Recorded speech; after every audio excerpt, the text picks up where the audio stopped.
오늘 증거할 하나님의 말씀의 제목은 주보에 있는 대로 여호와께서 돌보시는 사람. 오늘 본문 2절에 보시면 내 손이 모든 것을 만들었으므로 이 모든 것이 이루어졌다. 나 여호와의 말이다. 겸손하고 심령에 통회하며 내 말로 인하여 떠는 자 그 사람을 내가 돌볼 것이나 그랬습니다. 이 말씀에 의지해서 여호와께서 돌보시는 사람, 이런 제목으로 하나님 말씀을 증거하고자 합니다. 1절로 2절까지는 바로 여호와께서 돌보시는 사람은 어떤 사람인가에 대해서, 또 3절로 4절은 하나님께서는 의식적인 제사를 받지 않으신다는, 형식적인 제사 받지 않으신다는, 그 다음에 세 번째는 하나님께서는 성도를 핍박하는 자를 반드시 벌하신다는 이 세 가지 관점에서 5절로 6절, 이 세 가지 관점에서 하나님 말씀을 증거하고 은혜 받고자 합니다. 우선 1절로 2절 읽으시기 바랍니다. 여호와께서 이같이 말씀하신다. 하늘은 나의 보좌요 땅은 내 발받침대이니 너희가 나를 위해 지을 집이 어디 있으며 내가 안식할 곳이 어디 있느냐. 내 손이 이 모든 것을 만들었으므로 이 모든 것이 이루어졌다. 나 여호와의 말이다. 겸손하고 심령에 통회하며 내 말로 인하여 떠는 자 그 사람을 내가 돌볼 것이나. 예, 이 선지자 이사야가 이사야서의 마지막 장을 통해서 마지막으로 이제 장차 유다 백성들이 포로 귀환하면 본토에 돌아가서 성전을 짓고 하나님을 섬겨야 될 텐데, 그때 형식적이고 위선적인 이 제사를 드리지 말 것을 강력하게 경고하고 있습니다. 뿐만 아니라 이 장차의 신약 시대와 그 다음에는 새 하늘과 새 땅, 이 예루살렘 성에서는 신령한 예배가 드려질 것을 우리에게 말씀하시는 것입니다. 왜냐하면 우리 하나님께서는 하늘을 보좌로 삼으시고 땅을 발받침대로 삼으셨다는 것. 한마디로 말하면 하나님은 우주를 초월해서 하늘에 계시고 또 우주의 내주에 계시는, 신학적인 용어입니다만 편재하신 하나님, 편재하시다. 이 편재라고 하는 것은 다른 말로 하면 무소부재하신 하나님이다. 하나님은 안 계신 것이 없단 말이에요. 그래서 건물을 지어서 그 안에다만 하나님을 모실 수 없는 거예요. 하나님은 천하 어디에서든지 참된 신령과 진정으로 예배드리는 곳에 어디나 계시단 말이에요. 그래서 1절에 그러지 않았습니까? 하늘이 나의 보좌고 땅은 내 발받침대인데 너희가 나를 위해 지을 집이 어디 있으며 내가 안식할 곳이 어디 있느냐? 없다는 거예요, 말하죠. 하나님은 어디 한쪽 구석지에 이렇게 제한되신 분이 아니고 우주에 충만하게 계신 하나님이십니다. 그래서 그런 하나님이신데 형식적인 제사, 그런 의식적인 제사를 드리지 말아야 될 것을 경고하고 있습니다. 1절 하반절에 보십시오. 너희가 나를 위해 지을 집이 어디 있으며 내가 안식할 곳이 어디 있느냐? 없다는 거예요. 하나님은 영이시고 온 우주에 충만하신 무소부재하신 하나님이신데 그 하나님을 어떤 처소나 건물 안에 모시려는 것은 잘못이라는 거예요. 역대하 2장 6절을 한번 보시기 바랍니다. 읽으시기 바랍니다. 역대하 제2장 6절. 누가 감히 그분을 위해 전을 지어드릴 수 있겠습니까? 하늘과 하늘의 하늘이라도 하나님을 모실 수 없는데 내가 누구이기에 그분을 위해 전을 건축하겠습니까? 나는 다만 하나님 앞에 분향할 곳을 지으려고 할 뿐입니다. 예, 나는 다만 하나님 앞에 분향할 곳을 지으려고 할 뿐입니다. 솔로몬의 겸손인데 우리 하나님이 우주에 충만하시고 편재하신 하나님이신데 솔로몬이 거기다 성전을 지은 곳 거기다만 하나님을 모실 수는 없다는 거예요. 그러나 하나님의 명령대로 성전을 짓는 것은 다만 거기 기록된 대로 하나님 앞에 분향할 곳을 지으려고 할 뿐입니다. 아주 겸손한 자세. 거기 자세히 보면 역대 2장 6절에 누가 능히 하나님을 위하여 전을 건축하리요. 아무도 하나님을 위해서 전을 건축할 수 없다는 거예요. 하늘과 하늘들의 하늘이라도 주를 용납하지 못하겠다. 우리 하나님은 천지에 충만하신 하나님이시니까 어떤 제한된 공간에 모실 수 없다는 거예요. 하늘들의 하늘, 하늘들의 하늘이라는 건 가장 높은 하늘을 가리키는데 유대인들은 이 하늘을 세 개로 나누어 가지고 첫째 하늘은 이 새나 공중의 나비들이 나는 하늘, 그다음에 두 번째 하늘은 일월성신, 즉 해와 달과 별이 있는 공간을 가리키고, 그 다음에 세 번째 하늘은 천사들과 하나님이 계신 곳으로 그렇게 여겨졌단 말이에요. 그래서 바울이 삼청천을 다녔다는 것은 낙원, 즉 천국을 경험했다는 거예요. 이 고린도서 12장에 기록한 것처럼 이 하늘들의 하늘이라도 주님을 용납하지 못한다는 거예요. 하나님의 이 무한하심과 무소부지하심을 어떤 방식으로든지 제한할 수 없음을 고백하는 것입니다. 그러므로 솔로몬이 성전을 건축한 것은 다만 하나님 앞에 분향할 곳이라는 거예요. 하나님을 경외하고 하나님께 영광을 돌리는 것입니다. 오늘 우리 시대에도 마찬가지죠. 이 예배당 안에만 하나님을 가둬 모실 수 없는 거예요. 하나님은 우주에 충만하신 하나님이신데 천하 어디에서든지 신령과 진정으로 예배드리는 곳에 하나님이 함께 하신단 말. 개척교회 지하실 얻어서 거기서 예배드려도 하나님 함께 하시고, 안유리가 직장에서 모여서 예배드리는 그곳에도 하나님이 함께 하시고, 다만 이런 이 좋은 예배당이 있다면 우리 성도들이 함께 모여서 함께 예배하고 찬송하고 영광을 돌리는 것이지, 기도하고 여기다가 하나님을 가둬서 모실 수는 없다는 거예요. 어느 곳에든지 그러면 하나님이 돌봐주시고 권고해 주시는 이 사람들은 어떤 사람들일까? 2절 한번 읽어주세요. 내 손이 이 모든 것을 만들었으므로 이 모든 것이 이루어졌다. 나 여호와의 말이다. 겸손하고 심령에 통회하며 내 말로 인하여 떠는 자, 그 사람을 내가 돌볼 것이나. 예, 하나님께서는 하늘과 땅과 그 가운데 있는 모든 걸 다 지어서 이루신 위대하신 분이시란 말. 그래서 그 성전에만 모시려는 건 잘못인데 하나님은 피조물에 얽매이지 않으시고 임의대로 역사하신다는 것. 그러므로 이 건물이나 의식에 얽매이지 않고 그것으로서는 하나님을 모실 수 없다는 것. 성전, 즉 예배당이 우상이 돼서는 안 된다는 것. 오늘 불신자들에게도 그런 지적을 받잖아요. 교회들이 예배당만 아주 돈을 많이 들여서 짓고 정작 가난하고 어려운 사람들 돕는 데는 인색하다.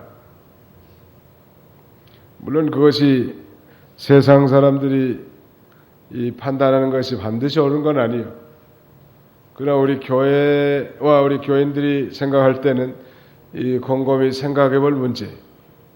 왜냐하면 하나님은 그런 건물에 매이신 하나님이 아니란 말이에요. 또 어떤 의식에 매이신 하나님이 아니라는 거예요. 그렇다면 정말로 하나님의 임재와 영광에 충만한 하나님이 권고하시고 하나님이 돌보시는 사람들은 어떤 사람들일까? 오늘 설교의 핵심인데, 첫째는 겸손한 자, 두 번째는 심령에 통회하는 자, 세 번째는 내 말로 인하여 떠는 자, 즉 하나님의 말씀으로 인하여 떠는 자. 이런 사람들을 하나님이 돌봐주신다는 거예요. 권고해 주신다는 거예요. 여호와 하나님께서 돌보시는 사람이 어떤 사람인가? 첫째가 겸손한 사람인데 한마디로 말하면 마음이 가난한 사람이죠. 마음이 가난한 사람. 마음이 가난하다는 표현이 더 좋을 것 같은데 마음이 부유한 사람에게는 하나님의 권고, 돌보심이 없습니다. 마태복음 5장 3절에 보면 심령이 가난한 자는 복이 있나니 천국이 저희의 것이며 우리 바른 성격 번역으로는 이 심령이 가난한 자들은 복되다. 하늘나라가 그들의 것이기 때문이다. 심령이 가난한 사람, 물질에 많고 적음에 상관없이 마음이 가난한 사람이 천국을 소유한 것 믿으시기 바랍니다. 마음이 가난하다는 게 그게 도대체 뭡니까? 그래서 우리 바른 성경에는 겸손하다고 표현을 했습니다. 교만한 자를 물리치시고 겸손한 자에게 은혜를 베푸신 하나님이신데 이 겸손하다고 하는 말도 참 이해하기 어려워요. 이 마음이 가난하다는 말이 더 좋을 것 같아요. 다시 말씀드리면 우리가 이 세상에 이 재물로 아니면 세상의 어떤 부귀영화로 만족하지 못하고 우리 영적인 것을 사모하고 갈급해하는 그런 심령, 가난한 심령이죠. 세상 것이 풍부함에도 불구하고 택한 백성이라면 참 성도라면 그 영혼의 만족, 그 영적인 만족이 있어야 참된 행복을 누릴 수 있기 때문에 그 영혼의 갈급함을 추구하는 마음, 그게 바로 가난한 심정이라고 할 수 있고 또 조금 더 쉽게 이해를 돕는다고 한다면 이 재산이 많고 적음에 상관없이 자신에게는 죄 문제를 해결할 능력이 없는 줄 깨닫고 죄 문제를 해결해 줄 주님을 기다리고 사는 사람. 이 우리 이 택한 백성이라면 아니 진실한 그리스도인이라면 영적인 욕구가 채워지지 않은데 만족할 수 없는 거예요. 더 쉽게 말씀드리자면 참된 택한 백성이라면 아무리 돈이 많고 권세가 있고 아니면 향락을 누린다고 해도 이 영적인 욕구가 채워지지 않으면 만족할 수 없는데 이런 심정이 바로 가난한 심정이란 말이에요. 그러니까 영의 욕구를 채우고자 하는 그런 마음이에요. 저는 울산에서 직장 생활하는데 권 부장이라는 사람이 부산대 나와가지고 같이 거기 현대 근무하는데 이 장관은 뭐 런던 이 지사에도 파견되고 상당히 인텔리한 영문과 나왔으니까 영어도 펄펄 알고 회사에서도 부장이면은 다 뭐 책임져주고 근데 그분은 부인은 예수를 잘 믿는 집사인데 본인은 예수를 안 믿어. 저는 뭐 부하 직원이지만 예수쟁이 냄새를 풍기고 있으니까 종종 그분이 저에게 상담을 해왔습니다. 왜 예수를 믿는가에 대해서. 자기는 상당히 윤리적인 사람인데 예수가 안 믿어진다는 거예요. 그런데 그런 진실한 말 하더라고 한 번은. 자신은 뭐 아내나 자녀들이나 직이나 부나 부족함이 없는데 어느 날 잠자고 일어나면 굉장히 허전하고 그 다음에는 나란 존재가 어떤 존재인가 그런 느낌을 받는다는 거예요. 도대체 인생이 사는 게 뭔가. 세상 것은 남부러울 것이 없을 만큼 다 채워졌단 말이에요. 그럼에도 불구하고 그 심령의 공허함이 있었다는 것은 택한 백성인 증거예요. 아마 나중에 예수를 잘 믿었을 거라. 저는 그 뒤로 이제 서울로 발령받아서 와버렸는데 바로 그거예요. 가난한 마음이라는 것은 심령이 가난한 자가 하나님이 권고하시고 돌봐주시는데 늘 영의 것을 사모하고 영의 것을 추구하려고 하는 그런 자는 지구촌 어디에 있든지 하나님이 권고해 주시고 또 돌봐주실 것을 우리에게 가르쳐 주는 것입니다.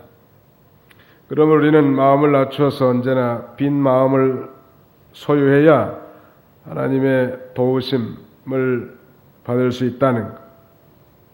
그 다음에 두 번째, 여호와 하나님께서 돌보시는 사람.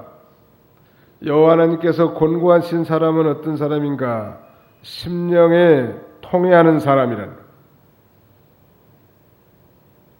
이게 심령이 성령의 감동함을 받아서 가령 자기 죄를 붙들고 애통하는 마음을 가질 때 하나님의 돌보심이 임하는 것입니다. 성경에도 분명히 애통하는 자는 복이 있나니 저희가 위로함을 받을 것이며 라고 말씀하고 있단 말이에요. 이 팔복에서 이 중요한 두 가지를 지금 언급하고 있는데 바로 이 어떤 사람이 하늘나라를 소유할 수 있는가?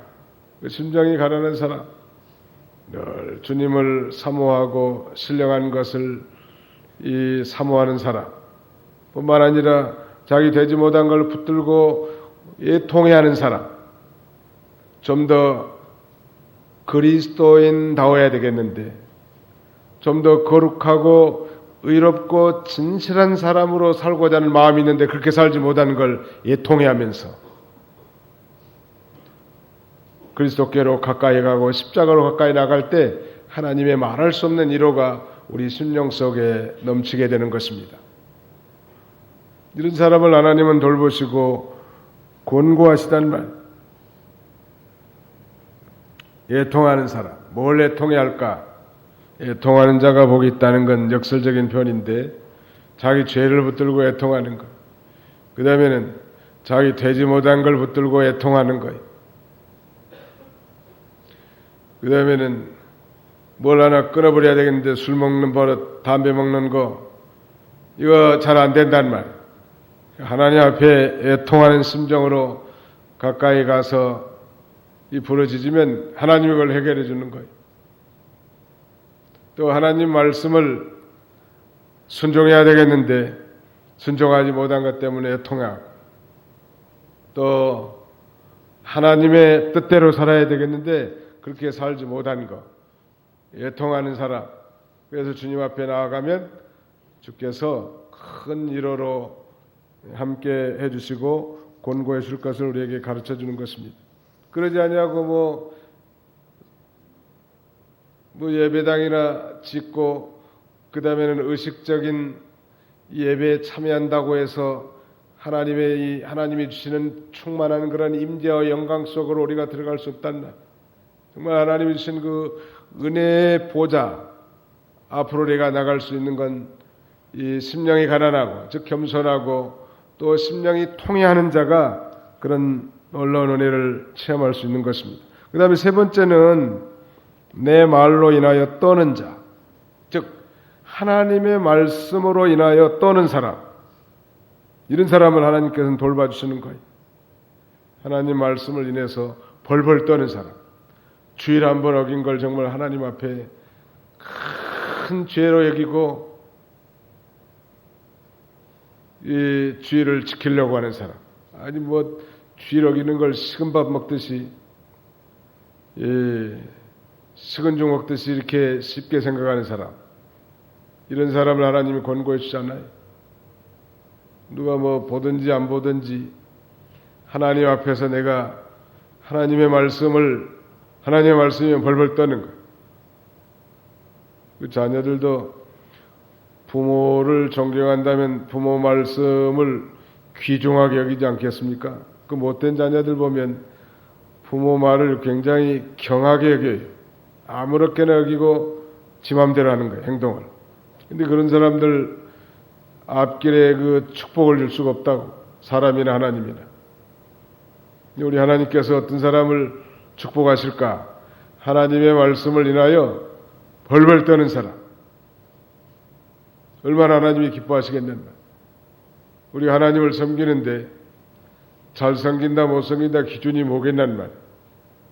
누가 보든지 안 보든지 하나님 앞에서 하나님 말씀을 귀중하게 여기는 거예요. 하나님 말씀 한 말씀이라도 어기면 아주 죽는 줄 알고 생명보다 말씀을 더 귀중히 여기고 모든 걸 포기하고 하나님 말씀만 따라가는 그 순교자들은 하나님 말씀 한마디 지키려고 자기 생명과 하나님의 말씀을 바꿔가지는 거 아니요? 그 일제시대 때는 신사참배, 그 십계명의 제 1계명 지키려고 나 외에는 다른 신을 내게 있게 하지 말지니라. 우상을 만들지도 말고 절하지도 말고 섬기지도 말지니라. 하나님의 말씀을 지키려고 신사참배 반대하다가 형장의 이슬로 사라진 거예요. 근데 하나님은 이런 순교자를 천국에 가면 특별 반열에 앉히신 하나님이시죠. 또 그 후손들이 이 땅에서도 하나님의 영육간에 풍성한 복을 받고 살게 하시는 하나님이세요. 세상적인 관점에서 보면 뭐 실패자같이 보일 수 있겠죠. 여기 전라남도 신안군에는 섬이 1004개래. 그 천사의 군이라고 하는데 천사의 도시.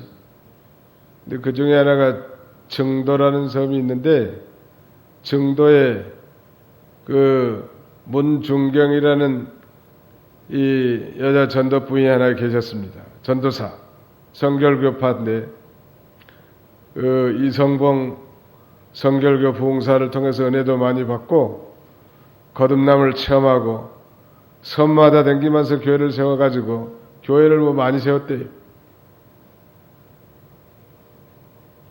근데 이 여자는 뭐 결혼해가지고 이 전도사님은 결혼해가지고 남편에게 뭐 소방 맞아가지고 남편 사랑도 제대로 받지 못한 그야말로 세상적으로 말하면 실패한 자지만 그러나 예수님께 붙들려가지고 일생 복음을 증거하다가 6.25 때 인민군의 이 총에 맞아 죽은 거예요.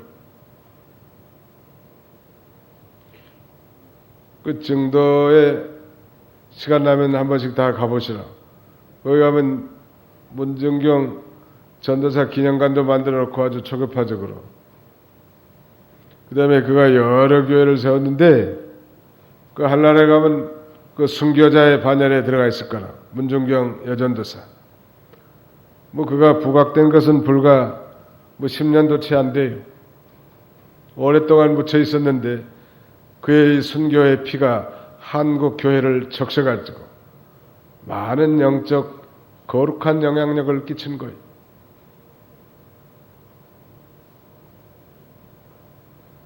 이 하나님의 말씀을 인하여 떠는 사람, 벌벌 떠는 거예요. 하나님 말씀. 저도 뭐 하나님의 종인데 부족하지만 제가 어떤 얘기를 했는데 성도들이 굉장히 신중하게 듣는 그룹이 있고 또 어떤 그룹은 뭐 대수롭지 않게 뭐 농담처럼 여기는 그런 그룹도 있어요. 근데 그러나 제가 생각하기에는 참 제가 부족한 종이지만 하나님이 보낸 사람인 줄 알고 그 말씀을 하나님이 자기에게 명령한 줄 알고 그 교회 안에서 충성스럽게 봉사하고 나가는 사람들 보면 존경스러워요. 참 하나님을 사랑하시는 분이구나. 하나님의 말씀을 인하여 벌벌 떠는 거예요. 이까짓 거 뭐 아무렇게 해도 된다. 너무 율법주의가 아닌가. 이렇게 정죄한 사람도 있는데 물론 율법주의여서는 안 되죠. 언제나 자기 자신들에게 적용을 시키라. 하나님 말씀 다른 사람에게 갖다 대지 말고 자기 되지 못한 걸 발견하고 자기가 순종하지 못한 걸 순종하는 것. 이 하나님을 경외한다고 하는 것은 그의 말씀을 대하는 태도에서 나타나는데 그가 어떻게 진지하게 성경을 읽고 또 어떻게 성경을 듣고 또 성경을 묵상하는지 보면 그가 이 참된 경건을 소유했는지 그렇지 않은지를 알 수 있다는 말. 하나님의 말씀을 경청하는 태도, 또 읽는 태도, 또 그 말씀을 붙들고 묵상하면서 살려가는 그런 몸부림 이런 걸 통해서 아, 참 저분 복받을 사람이구나 알 수 있단 말. 우리 어린 아이들, 중학생들 봐도 참, 아, 저희는 참 싹수가 참 노랗구나. 아, 그건 될성 싶을 나무다. 알 수 있잖아요. 아, 교회 오면 아이들 떠든 아이들 조용히 시키고 선생님께 집중시키려고 하고 어떻게든 교회에 오면 기도로 시작하려고 하고 그거 참 귀한 거란. 하나님이 우리를 보실 때도 똑같을 것 같아. 모세는 애굽의 모든 재물과 또 바로의 공주의 아들의 칭함을 거절하고 하나님의 백성과 함께 고난받는 걸 더 좋게 하겠단 말. 아브라함은 하나님의 말씀을 순종하는데 독자 이삭까지 다 내놓지 않았습니까? 오늘날도 마찬가지. 하나님 말씀 한마디 지키기 위해서 재산을 손해보고 직장이나 집에서 쫓겨나고 환난과 고통을 당하는 자들이 참 많지만 그런 자들을 하나님이 돌보신단 말이에요. 권고해 주신 하나님. 돈이나 명예나 영광보다 하나님 말씀이 더 크고 중요한 줄 알고 그 모든 걸 내놓고 하나님 말씀만 벌벌 떨면서 쫓아가는 이런 교회나 이런 가정이 얼마나 복되겠냐는 말. 하나님의 말씀을 벌벌 떨면서 순종하려고 하는 거예요. 물론 뭐 완벽하게 하나님의 말씀을 완전무결하게 순종한 사람은 아무도 없어요. 그러나 그 말씀을 온전히 순종하려고 이 애를 쓰고 또 그 말씀을 순종하려고 벌벌 떨면서 쫓아가는 그런 자를 우리 하나님이 권고하신다. 하나님이 돌보시는 자. 첫째는 겸손한 자, 즉 마음이 가난한 자. 둘째는 심령에 통회하는 자. 세 번째는 하나님의 말씀을 인하여 떠는 자라고 했습니다.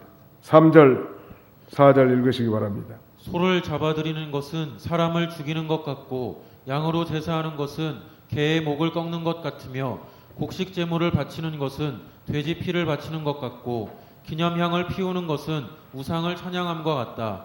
그들은 자기 마음대로 길을 선택하며 그들의 영혼은 혐오스러운 것을 기뻐한다. 그러므로 나도 그들을 위해 혹독한 대우를 택하며 그들이 무서워하는 것이 그들에게 임하게 할 것이니 이는 내가 불러도 대답하는 자가 없으며 내가 말하여도 그들이 듣지 아니하고 그들이 내 목전에서 악을 행하며 내가 기뻐하지 않는 일을 택하였기 때문이다. 예, 우리가 1절, 2절 상반절에서처럼 종교의식만 무성하다는 거 거기다 쓸데없다고 했는데 이 마음이 가난하고 즉 겸손한 마음도 없고 심령의 통회함도 없고 하나님 말씀을 인하여 떨지도 않으면서 의식적으로 소나 양을 잡아서 하나님 앞에 드리고 분양하는 것을 하나님이 받지 않으신다는 거예요. 물론 하나님께서 이스라엘 백성들로 하여금 제사 드릴 때 소나 양이나 곡식 가지고 하나님 앞에 제사를 드리라고 했지만 그러나 그 마음이 가난하지 못하고 심령에 통회하지도 못하고 하나님 말씀을 인해 떨잖아. 선지자들이 하나님 말씀을 가르쳐줘도 듣지 않는 거예요. 그리고 자기 마음대로 길을 선택하고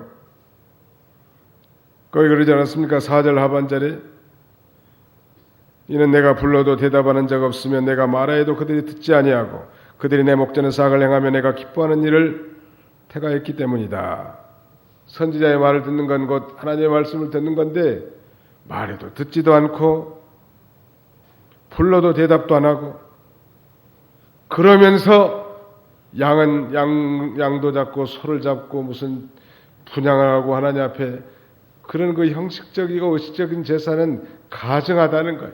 우리 하나님은 우주에 충만하신 하나님이신데 천하 어디서든지 겸손한 마음과 통연한 마음 그리고 하나님의 말씀을 벌벌 떠는 그런 심정으로 하나님 앞에 예배드리는 자를 찾으시고 그런 자에게 권고하시는 돌보시는 하나님인 걸 우리에게 가르쳐주는 것입니다. 5절로 6절 읽으세요. 여호와의 말씀으로 인하여 떠는 자들아 너희는 그분의 말씀을 들어라. 너희를 미워하는 너희 형제들이 내 이름 때문에 너희를 쫓아내며 말하기를 여호와께서 영광을 받으시도록 우리가 너희의 기쁨을 볼 수 있게 하라. 하지만 그들은 수치를 당할 것이다 하셨다. 성읍에서 요란한 소리가 성전에서 소리가 들리니 이는 자기 원수들에게 보응하시는 여호와의 소리이다. 예, 타락된 종교가들이 하나님 말씀을 두려움으로 받지 않을 뿐만 아니라 하나님의 말씀을 인하여 떠는 자, 즉 참성도들을 미워하고 쫓아내면서 그것이 하나님께 영광을 돌린 줄 안다는 거예요. 착각이지. 신약시대 때도 사도들이 유대인들에게 그런 취급을 받지 않았습니까? 대제사장들이나 이 종교 지도자들 통해서. 그러나 하나님께서는 궁극적으로 그런 자들을 심판하시고 수치를 당하게 하시고 그 심판으로 인해서 그 성읍들의 시끄러운 소리가 들리겠다는 것. 6절에 성읍에서 요란한 소리가 성전에서 소리가 들리니 이는 자기 원수들에게 보응하시는 여호와의 소리이다. 오늘날도 그럴 수 있어요. 여호와의 말씀을 인하여 벌벌 떠는 자가 비참하고 연약하게 순교당할 수도 있고 핍박을 받을 수도 있지만 반드시 하나님이 그 사람을 권고하시고 그 참된 성도인 여호와의 말씀을 인하여 떠는 자를 핍박하는 자를 반드시 하나님이 심판하실 것, 벌하실 것을 우리에게 말씀해 주시는 것입니다. 우리는 본문을 통해서 우리 신앙생활이 형식화되지 않도록 항상 조심해야 합니다. 과거의 믿음이 좋았으니까 지금도 생명력 있는 믿음이 있겠거니 그렇게 생각하면 안 돼. 매일 우리 고린도서에서 배운 것처럼 너희가 믿음에 있는가 너희 자신을 시험하고 너희 자신을 확증하라. 그리스도께서 너희 안에 계시나니 그렇지 않으면 너희가 버려온 자니라. 매일 자신의 믿음을 시험해보고 내가 형식적인 신앙생활을 하지 않는가, 처음 믿음, 처음 사랑을 다 잃어버리지 않았는가 늘 우리가 점검해야 합니다. 형식적인 교회 생활은 다 헛된 거이. 아름다운 건물, 엄숙한 예배의식, 충실한 교회 출석, 봉사의 열심 같은 것도 때로는 무의미할 수 있단 말이에요. 왜? 다 형식적으로만 이행한다면 그렇지 않겠어요?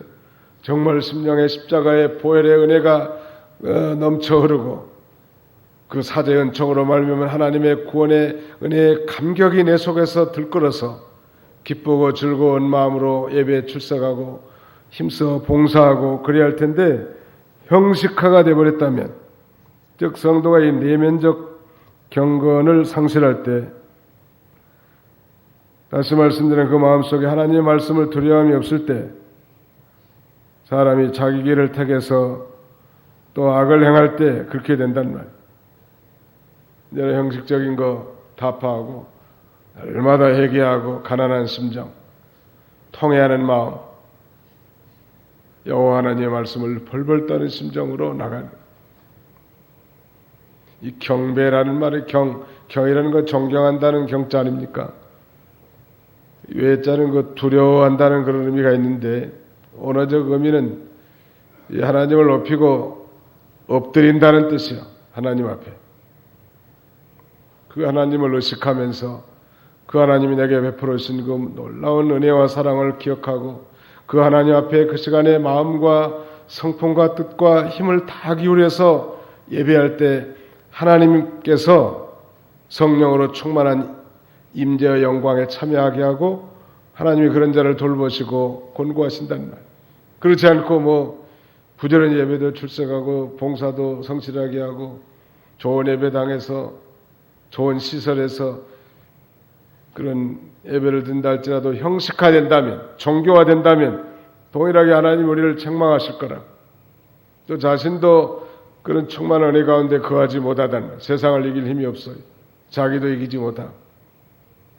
오늘 여호와께서 돌보시는 자 세 가지 우리가 배웠는데 마음에 깊이 새겨서 늘 진리와 영감으로 예배드리고 성령과 진리로 심령 속에 생명의 역사가 충만한 삶을 사는 그런 저와 여러분들이 다 되시기를 주님의 이름으로 축원합니다.